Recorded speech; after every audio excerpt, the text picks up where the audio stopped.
The filmmaker Carol Reed might be best remembered today for directing The Third Man, starring Orson Welles, or perhaps for his highly successful film adaptation of the stage musical Oliver, starring his nephew Oliver Reed as Bill Sikes back in 1968. But there are a few of his great achievements that I feel aren't appreciated today, or perhaps don't get their deserved attention, whether it's Odd Man Out or The Man Between, both starring James Mason, or perhaps something more light-hearted like A Kid for Two Farthings or The Running Man with Lawrence Harvey, Lee Remick and Alan Bates. There have been a few, I have to stress who was in the film, because there have been several other films over the years, a few I believe, with that title. And Carol Reed's film is probably the least famous. I mean, there have been a few other films with that title. I think someone like Sylvester Stallone was in one. I can't remember. But not remakes, just films with the same title that were much more successful than that. But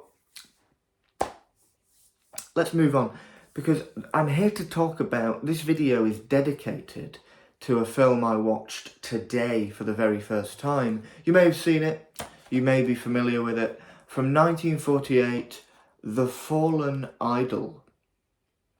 Now, I was very impressed by the cast of character actors in this film. Lots of familiar faces.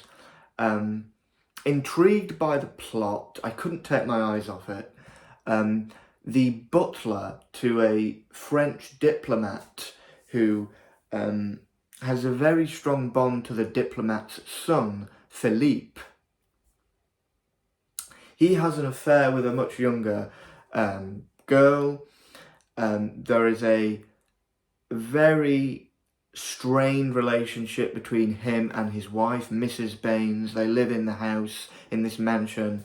Philippe's parents are always away, and they are the adults he sees the most. They essentially his guardians, and he's very close to Baines, played by Ralph Richardson, by the way, the great actor Ralph Richardson.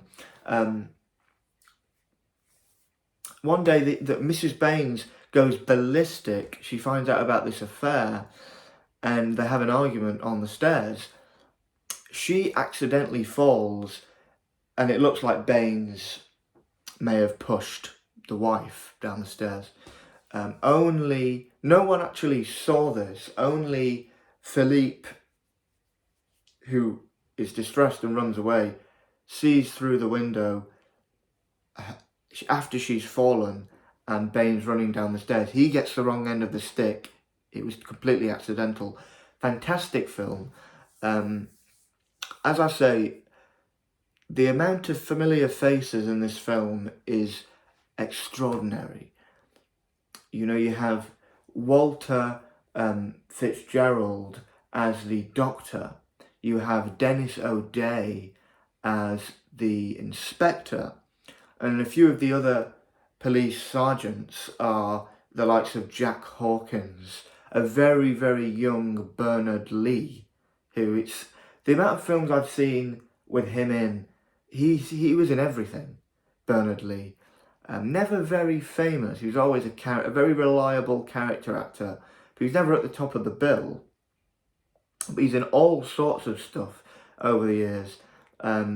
Whistle Down the Wind. He was very impressive in The Angry Silence. You may have seen that. Even films, more kind of swashbuckler adventure films like Fury at Smuggler's Bay, the Disney adaptation of Kidnapped, the great Robert Louis Stevenson story. He was in all sorts of stuff. Bernard Lee. He may even have been in Bond. Not sure. I don't really care about Bond, but I think he may have been in some of the Bond films. Also, who appears when Philippe runs to the police station, Dora Bryan. Dora Bryan, you may not be familiar with Dora Bryan. She was a fantastic character actress who is probably best remembered today as Rita Tushingham's kind of insufferable mum in A Taste of Honey, Tony Richardson's adaptation. But she pops up in a lot of these 40s, 50s noir crime films. She's in The Blue Lamp, and she was in The Gift Horse. She's in a few of these things. It's always nice to see so many familiar faces in one film. You know, character actors really are the best. They are really. I mean, according to Roman Polanski, they are easier to work with than stars because there's no ego involved. I know he said when he was making Tess, there were no stars in the film, so there was no difficulty in the making of the film in terms of working with the actors because they were completely humble, you know. Anyway, Carol Reed's masterpiece, one of many, The Fallen Idol, 1948. This is a nice Studio Canal piece that they put together. Lots of special features. And you get this occasionally with Studio Canal. They will add a booklet inside or some kind of extra. It might not be a booklet, it might be postcards or stills. They occasionally will include kind of a bonus. Yeah, so it looks like some behind the scenes photos there. Ralph Richardson with the young Philippe, a French child actor. I don't know if he what he did, he might have pursued an acting career. I don't know. He may have faded into obscurity. His name is Robert Henry. Don't know what else he might have done, but he's fantastic in this.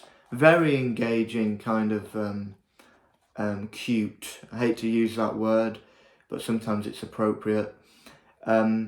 Yes, The Fallen Idol, a must watch if you haven't already seen it.